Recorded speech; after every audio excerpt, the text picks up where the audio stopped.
ध्यान का अर्थ मैंने कल भी बताया था, अपने लक्ष्य को सही आधार देना, अपने आप में मन को ठहराना। ध्यान कल शाम के प्रसंग में मैंने बताया था कि आदमी के जीवन में मन क्यों अशांत है और जलता है, और मन को स्थिर करने के लिए ध्यान किया जाता है। ये मन अशांत क्यों है? मन हमारा चलता है क्योंकि प्राणी पदार्थ से हमारा वियोग होता है। जब वियोग होता है तो उसमें होता क्या है? वस्तु छूट जाती है पर आसक्ति बनी रहती है, वही बन जाता है। खाया है, देखा है, पिया है, सुना है, किया है, आसक्ति बनती बन जाता है।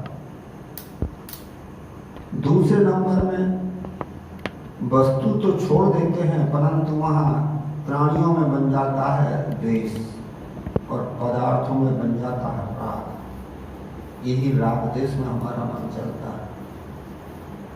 तीसरी बात बताया था कि जब हम त्याग कर देते हैं तो अंत में होता क्या है कि सुख दृष्टि भी हो, दुख दृष्टि, दुख जान के किसी चीज को त्याग तो कर दिए परंतु उसमें प्रमाद जाग जाता है और आदमी फिर वही काम करता है जो छोड़ा था। इसलिए हमारा मन अशांत है, हृदय अशांत है। केवल हमें बदलना क्या है? ध्यान कहता है कि हमारी भावना को हम बदलें। जब हमारी भावनाएं बदलती तो हमारे विचार बदलते हैं, और जब हमारे विचार बदल गए तो हमारे कर्म भी बदल गए, और जब कर्म ही बदल गए तो जीवन सारा बदल गया। इसलिए हमें अपनी भावनाओं को बदलना। सदगुरु कबीर साहब ने ये भावना कहाँ से पैदा होती है? हृदय से होती है। हृदय है भाव का केंद्र, मस्तिष्क से विचारों का केंद्र है, और ये इंद्रियां जो हैं ये कर्म का केंद्र। जो भी कर्म करते हैं वो कर्म के संस्कार आपके हृदय में तो आते हैं। इसलिए हम अपनी भावनाओं को ठीक करें। संत गुरुजनों ने बताया कि भावनाओं के अलग अलग रूप हैं,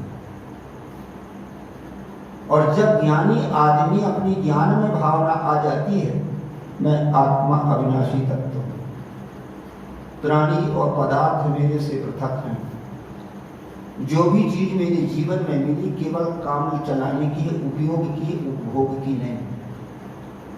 ये भावनाएं जब बदलती है, विवेक भावनाएं, ज्ञान भावना जब आ जाती है तो आदमी का पूरा हृदय बदल जाता है, पूरी भावनाएं बदलती हैं। सबसे पहले क्या है? बोध भावना। जब सद्गुरु संतों से हमें ज्ञान मिलता है तो हमें अपने आप का बोध हो जाता है। हमें वास्तव में अपने आप का ज्ञान तो है कि मैं हूं, पर बोध नहीं है कि मैं कौन हूं। हर आदमी को ज्ञान है मैं हूं। किसी से पूछो भैया, बोल देता है हाँ, उसे पता है कि मुझे कहा जा रहा है, मेरा ही नाम लिया जा रहा है, पर मैं कौन हूं? परिचय यदि पूछा जाए भैया आपका परिचय, तो सीताराम। रहते कहाँ हो? वैष्णोरी। अरे ये तो आपके शरीर का परिचय हुआ है, नाम धर दिया गया शरीर का, उसका परिचय हुआ स्थान का, अपना परिचय क्या है? हमें अपने आप का बोध परिचय नहीं है। वह संत गुरुजनों के द्वारा मालूम होता है कि तुम चेतन अविनाशी तत्व। शरीर आपको बीच में मिला है अपने कर्म संस्कारों के आधार पर। प्राणी पदार्थ भी आपको आप में आपके बीच में मिले, प्राणी जो कर्म संस्कारों को भोगने के लिए, सहयोग के लिए, परंतु आप तो चेतन हो, अविनाशी तत्व। जब हमें अपने अविनाशी तत्व का बोध हो जाता है तो अपने आप में हम ठहराव होते हैं।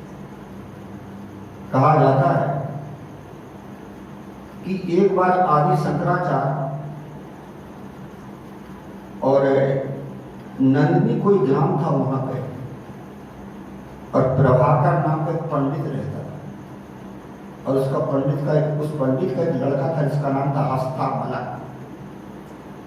परंतु वो स्वेच्छाचारी था, खा ले कोई दे दे तो खा ले, नहीं तो नहीं खा ले। कोई कुछ कह दे कर दे, नहीं तो नहीं करता था, हंसता बैठा रहता। शंकराचार्य जब गए तो शंकराचार्य के चरणों में उसके सिर को उसके पिता ने झुका दिया और कहा, महाराज ये मेरा बच्चा है, ये जो है मेरे घर जन्म तो ले लिया है, यज्ञ पवित्र भी मैंने करवा दिया हूं, परंतु ये साफ सफाई नहीं रखता और जो है स्वेच्छाचारी है, खिला दो खा लेता, हंसते रहता, कुछ करता भी नहीं। कहानी में लिखा हुआ है कि शंकराचार्य जो है जान गए कि ये आत्मदर्श है, इसलिए शांत है। तो उन्होंने उसको एक श्लोक से कहा, प्रश्न किया, कस्तम शिशो कस्य कुतोषि गंता केनाम तेतोम कुत आगतोषि एतन्मयुक्तम वज्जार वक्तम मम प्रीतियो प्रीति विवर्धनोषि। हे शिशु, तुम कौन हो, कहां से आए हो, तुम्हारा क्या नाम है, ये मेरे सारे प्रश्नों का जब तुम उत्तर दे दोगे तो तुम्हारी प्रीति मेरी प्रीति तुम्हारे प्रति बढ़ेगी। और कहानी ये कहती आगे कि शंकराचार्य के उस बच्चे ने उत्तर दिया, क्या उत्तर दिया, आत्म परिचय, ना हम मनुष्यो न चादैव यक्षो ना ब्राह्मणा क्षत्रिय वैश्य शूद्र ना ब्रह्मचारी न गृही वंशो पर भिक्षु न चाहम निजबोध रूप। न मैं मनुष्य हूँ, न दैव हूँ, न यक्ष हूँ, न ब्रह्मचारी हूँ, न ब्राह्मण हूँ, मैं कुछ भी नहीं हूँ, तो क्या हूँ, बोध स्वरूप आत्मा। ये परिचय हमारा वही। अभी हम जब वो करते हैं कि नहीं, ध्यान करते हैं, तो अहम शुद्ध चैतन्य ज्ञानम स्वरूपम अजर हम अखंडम अमोघम, मैं शुद्ध आत्मा। जब हमें ये आत्मतत्व का परिचय, आत्मतत्व का बोध हो जाता है, तो हमारे भीतर में आत्मभाव आ जाती है, मैं आत्मा। शरीर है जब तक जीवन है तब तक, पर शरीर मेरा नहीं है, मेरा तो मैं हूं ना, शरीर तो ये बीच में मेरा छूटेगा। प्राणी पदार्थ हैं, परंतु ये मेरे नहीं है, केवल जीवन का यापन काम चलाने के लिए है। ये जब आत्म भाव आ जाता है तो आदमी के भाव में बोध भावना आ जाती है। बोध भावना में क्या होता है, अज्ञानता नहीं आती। जहां बोध भावना आ गई फिर वहां ज्यादा शक्ति की अज्ञानता नहीं आती।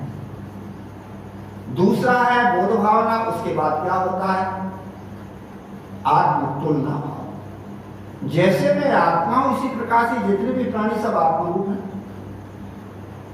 बोध भावना से आदमी के बीच में अपने आप की निश्चयता हो जाती कि मैं चेतन तत्व हूं, और आत्म तुलना भाव से ये हो जाता है कि जैसे मैं चेतन हूं इसी प्रकार से जितने भी प्राणी ये सब मेरे स्वरूप है, मेरी जैसे। और जैसे मेरे मैं हूं ऐसे इसी प्रकार से जैसे मेरे जीवन में सुख दुख आता है इसी प्रकार से इसके जिनके जीवन में भी सुख दुख आता है। यहां आ जाता सदाचार, प्रेम, सद्भावना। जहां आत्म तुलना भाव आई वहां सदाचार, प्रेम और सद्भावना आ जाती, फिर वहां राग द्वेष नहीं रहता। जहां सदाचार है, प्रेम है, वहां राग और द्वेष नहीं रहता। राग कहां होता है, जहां आसक्ति होती है। द्वेष कहां होता है, जहां हमारी आसक्ति की पूर्ति नहीं होती, वहां दोष पैदा हो जाता है। इसे राग द्वेष रहे, इससे वर्तमान जीवन हमारा सुखी होता है।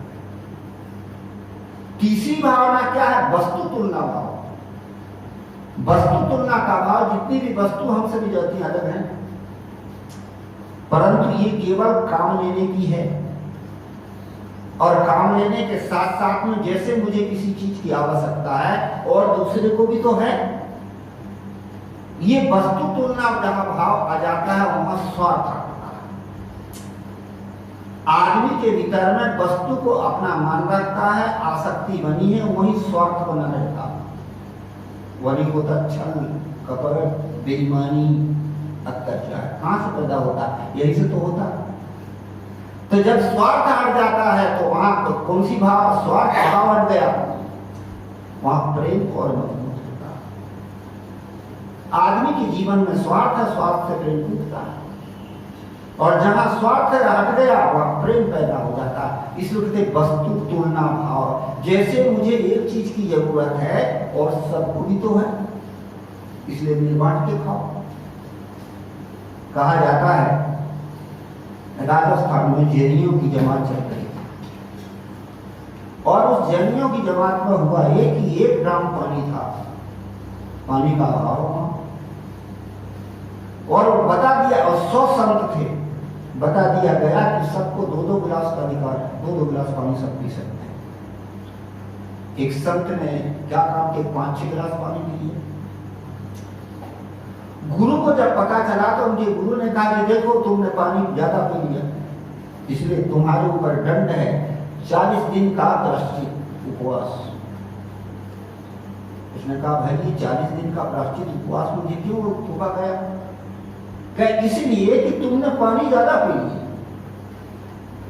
हर आदमी अपनी अपनी दलील पेश करता है, उसने अपनी दलील पेश किया, क्या बताइए कि ये पानी किस लिए, क्या पीने के लिए, पिया क्यों जाता है, प्यास मिटाने के लिए, और प्यास मिटाने तो मैंने उतना ही पानी तो पिया जितने में मेरी प्यास मिटी, तो मैंने ज्यादा कहां पिया।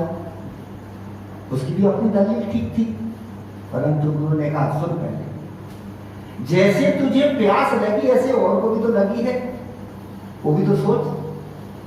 जैसे तेरे को प्यास लगी है और को भी तो लगी, उसको भी सोच। इसीलिए तुमने दूसरे का हाथ छीना है। कहानी का तात्पर्य वस्तु तुलना भाव। ज्ञानी के पास में आत्मबोध के बाद में आत्म तुलना भाव हो जाता है, जैसी मेरी आत्मा ऐसी सबकी आत्मा, सबके साथ अच्छा व्यवहार करता है, दुख देने की भावना नहीं होती, वही सदाचार पैदा होता है। वस्तु तुलना जहां भाव आता है वहां स्वार्थ हो जाता है और व्यक्ति निस्वार्थ हो जाता है। तीसरी भावना होती है निरासक्त भावना। निरासक्त भावना का अर्थ है कि जो भी चीज हमें, हमारा शरीर भी हमें बीच में मिला है तो अपना है क्या? जितनी भी चीज हमको बीच में मिली है, प्राणी पदार्थ, 3 चीज हमें मिली, शरीर, प्राणी और पदार्थ, ये 3 ही तो है। ये बीचे में मिले हैं, परंतु इसका हो जाता अहंकार, और अहंकार हो जाने के बाद में आसक्ति होती, अहंकार होता है और आसक्ति से तो राग पैदा होता है। ये चीज मेरी, ये चीज मेरी, ये चीज मेरी। मैंने कल भी निवेदन किया था, आपको डर क्यों लगता? शरीर को अपने माने से आसक्ति है तो डर लगता है छूट ना जाए, मर ना जाओ।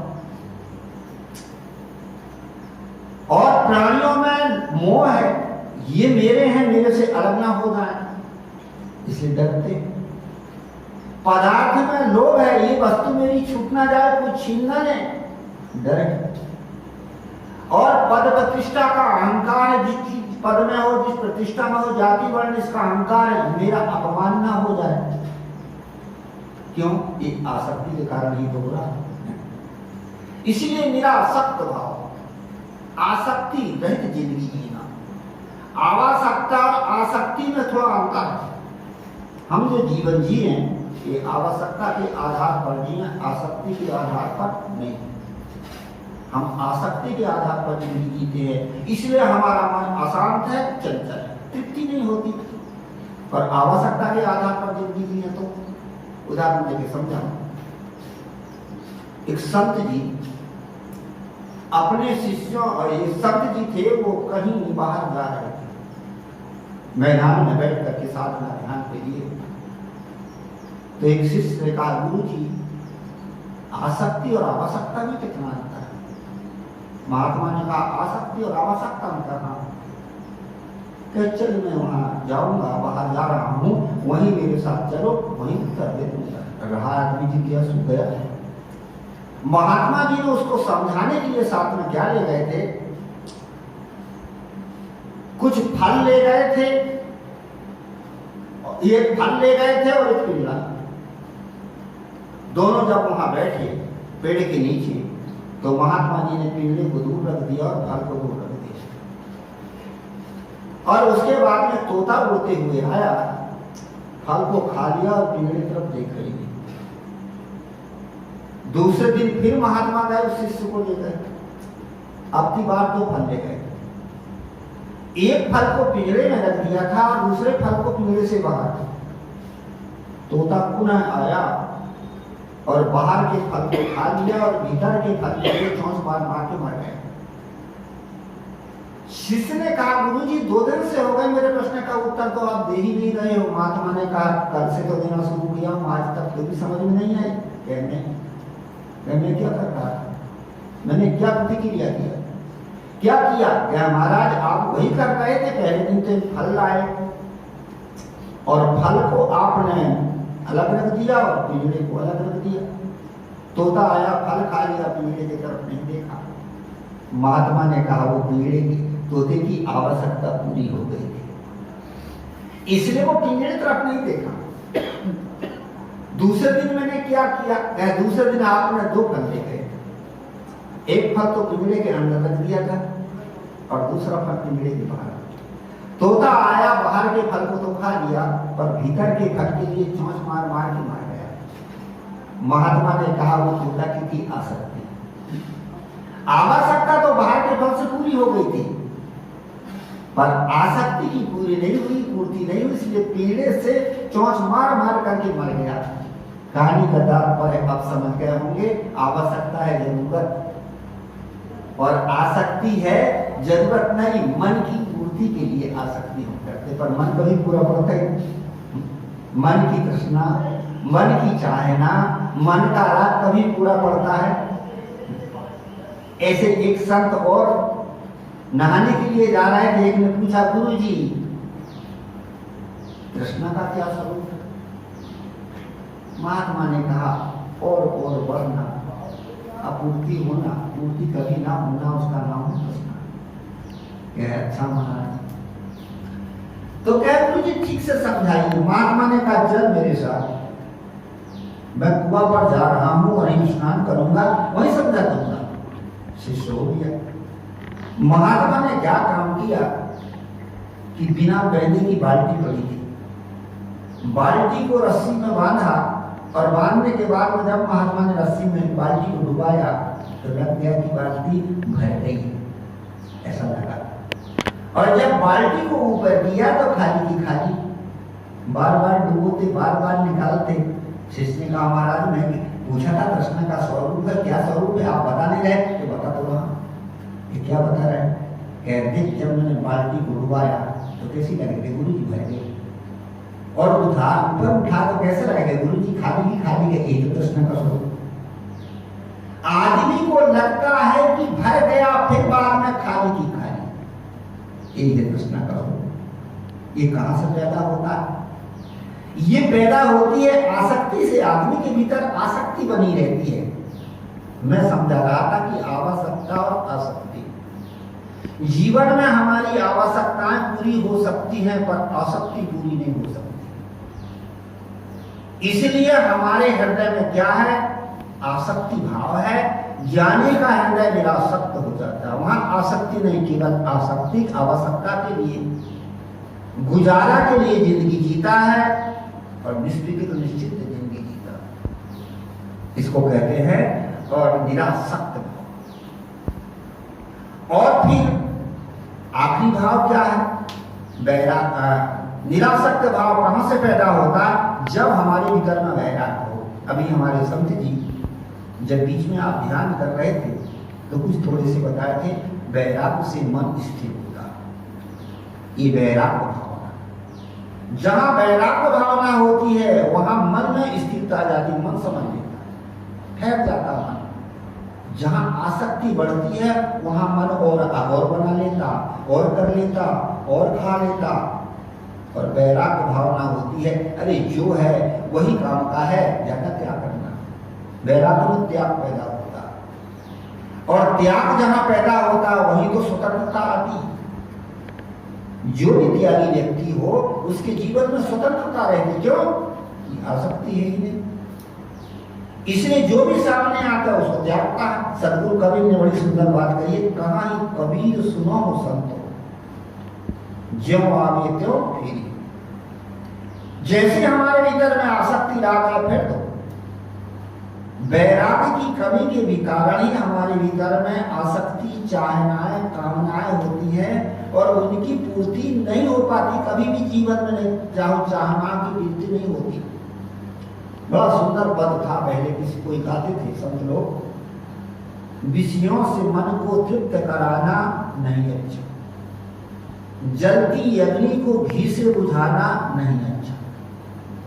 जितने हम चाहना बनाएंगे, चीजों की चाहना बनाएंगे, मन कभी तृप्त होते ही नहीं, अतृप्त की अतिरिक्त बना रहता है। इसलिए कहा जाता है कि इसके लिए हमें क्या, निरासक्त भाव, निरासक्त भाव से जीवन स्वतंत्र होता।